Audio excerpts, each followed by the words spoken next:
અલંગમાં મહામંદી વચ્ચે આશાનો કિરણ ઉગ્યો। Ship tracking વ્યવસાયમાં લાંબા ગાળા બાદ 11,780 મેટ્રિક ટનનો ક્રૂઝ શિપ ભંગાણ અર્થે આવ્યો। 476 કેબિન અને 10 માળનો ક્રૂઝ શિપ અલંગમાં આવ્યો। અલંગના પ્લોટ નંબર 15માં ક્રૂઝને બીચ કરવામાં આવ્યો। 1980માં વાઇકિંગ સાગા ક્રૂઝ શિપને બનાવવામાં આવ્યો હતો।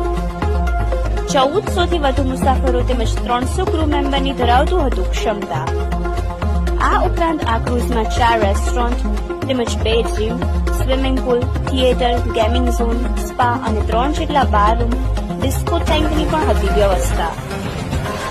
અનેક મુસીબતોથી પસાર થયેલ આ ક્રૂઝ 2016થી મુસાફરી કરતું હતું અને મુસાફરોમાં પણ આ ક્રૂઝ ખૂબ લોકપ્રિય હતું।